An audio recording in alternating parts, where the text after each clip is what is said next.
Herkese salam. Bugün personal pronouns, şəxs əvəzlikləri mövzusunun izahını verəcəm. Deməli, bildiyimiz kimi personal pronouns, şəxs əvəzlikləri özü iki yerə ayrılır. Yəni adlı hal və obyekt hal mövcuddur. Nominative case adlı hal, the objective case obyekt hal. Gəlin adlı halda olan əvəzliklərə baxaq. Deməli, tək forması var və cəm forması var bu əvəzliklərin.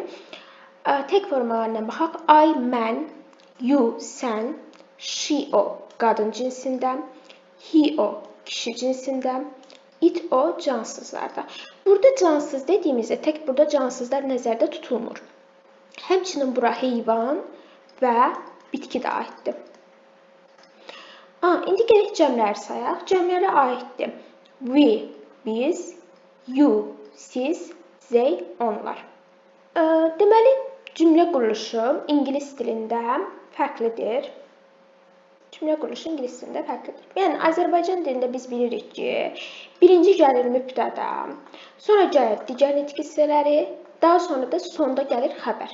Yəni, birinci mübtəda ilə başlayır, xəbərlə bitirir. Bu Azərbaycan dilində belədir, öz dilimizdə. Amma ingilis dilində cümlə quruluşu fərqlidir. Yəni, necədir? Gəlin baxaq. Birinci mübtəda gəlir, sonra xəbər gəlir, sonra tamamlıq, zərflik, yəni digər nitq hissələri. Bizə ən vacib lazım olan burada mübtəda ilə xəbərdir. Yəni, ingilis dilində birinci mübtəda gəlir, daha sonra xəbər, daha sonra nitq hissələri. Yəni, bizim dildən fərqlidir. Bu bizə hər bir şeydə yardım edəcək. Məsələn, I study finance at the university. Mən universitetdə maliyyə oxuyuram. Burada I mübtədadır, study xəbərdə oxuyuram. Finance nəyi? Finance, maliyyəni yəni. Burada tamamlıqdır. At the university burada zərflikdir. Yer zərfliyi. Yəni ikinci cümləyə baxaq. She burada mübtədadır, o.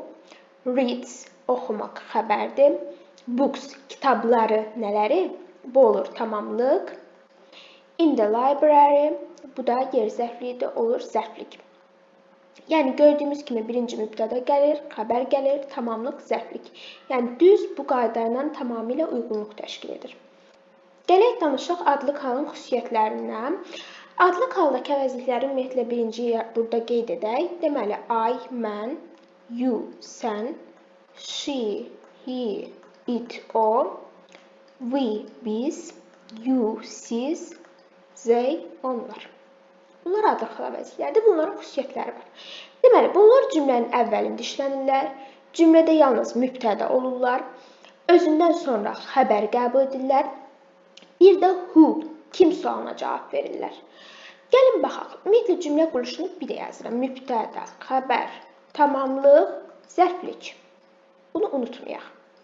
Deməli, bu adlı halda bunlar mübtəda ola bilirlər. Yəni, bu əvəzliklər mübtəda ola bilirlər. Daha sonra özlərindən sonra gördüyümüz kimi xəbər gəlir. Cümlənin əvvəlində işlənirlər. Bir də ki, who, kim sualına cavab verirlər. Gəlin misallardan baxaq. Burada they, onlar deməkdir. Adlı halda olan şəxs əvəzliyidir. Görürsünüz ki, burada mübtədadır. Özündən sonra gəlib xəbər, play xəbəri. Cümlənin əvvəlində işlənib, onlar kim? Bir də kim sualına cavab verir. İkinci cümləyə baxaq. She, o deməkdir qadın cinsində.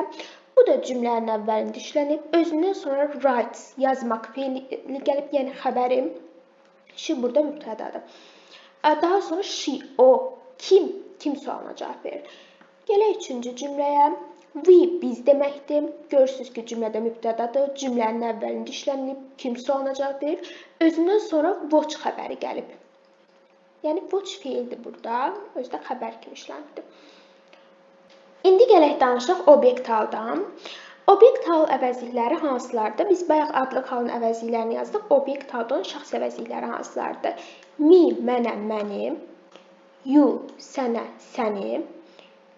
Him, her, it. Ona, onu deməkdir. Daha sonra us, bizə, bizi. You, sizə, sizi. Them, onlara, onları. Them. Deməli, bunda iki hal var. Tək də ola bilir, cəm də ola bilir. Yəni, tək halda da ola biləcək, cəm halda da ola bilir. Gələk təklərə. Me, mənə, məni. You, sənə, səni. Her, ona, onu qadın cinsində. Him, ona, onu kişi cinsində. It, ona, onu cansızlarda. Yəni qadın cinsində her işlədəcəyik, kişi cinsində him, cansızlarda da it. Cəmlərə baxaq. Us bizə bizi deməkdir, you sizə sizi deməkdir, them onlara onları deməkdir. Sadəcə bunların hər biri ümumiyyətlə olsun adlı hal, olsun obyekt hal, hər biri əzbərlənməlidir və xüsusiyyətlərdə mütləq bilinməlidir. Gələk obyekt halın xüsusiyyətlərinə. Hansı ki, bayaq adlı halın xüsusiyyətlərini bildik, obyekt hal əvəzliklərini də gördük. Mən yuxarıda yazmışdım, əksində burada yazmalıydım, amma yuxarıda da yazdım. Gəlin burada yazaq. Deməli, me, mənə, məni, you, sənə, səni, her, him, it, ona, onu, us, bizə, bizim, us yazılır bu, us, bizə, bizim, dəqiqə, us, bizə, bizim, you, sizə, sizin, them, onlara, onlara. Gələk xüsusiyyətləri nədir? Bunlar cümlənin ortasında və sonunda işlənir. Amma adlı hal cümlənin əvvəlində işlənirdik deyirdi. Bunlar cümlədə tamamlıq olur. Deməli, mübtəda, xəbər, tamamlıq, zərflik. Gördünüz? Tamamlıq olurlar bunlar. Yəni, mübtədadan, xəbərdən sonra gələcəklər. Whom, kimə, kimi suallarına cavab verir. Söz önlərindən və feillərdən sonra işlənir. Gələk cümlələrindən izahlara baxaq. Deməli, burada birinci cümlədə the teacher explains the lesson to him. To burada söz önüdür. To'dan sonra gördünüz ki, him, ona, onu, kişi cinsində olan bir obyekt hal əvəzliyi gəlib. Yəni, buradakı qaydanı izah edir. Söz önündən sonra gəlir. İkinciyə baxaq. The librarian gave us 4 books. Give burada give vermək feilidir, yəni xəbərdir burada. Xəbərdən sonra və yaxud da feildən sonra. Feildən sonra biz dedik ki, nə gələcək? Us obyekt haldadır. Gördünüz? Feildən sonra obyekt hal əvəzliyi gəlir. Üçüncüyə baxaq. I burada I adlıq halda olan əvəzlikdir, mən deməkdir və mübtədada cümlənin əvvəlini işlənir. Biz hələ obyekt hal axtarırıq burada. Always support her. Her burada ona, onu qadın cinsindədir və obyekt halda olan bir əvəzlikdir. Görürsünüz, support, dəstək vermək feilindən sonra işlənir. Deməli, yenə bu qaydanı göstərdik burada. Bir də burada when-dən sonra bir də şey görürsünüz. Deyirsiniz ki, ay müəllim, bəs siz deyirsiniz ki, adlıq hal ancaq cümlənin əvvəlində işlənir. Necə olur ki, bu cümlənin ortasında işlənir? Uşaqlar, bu mürəkkəb cümlədir. Mürəkkəb cümlədə birdən artıq cümlə olur. Və biz birdən artıq cümlə işlədəndə biz adlıq halda olan şəxs əvəzliklərini cümlənin ortasında işlədə bilirsiniz. Görürsünüz, burada when var. When-dən sonra biz şey işlədə bilirik. Niyə? Çünki 2 dənə cümlə var. Bu özü ayrı cümlədə I always support her.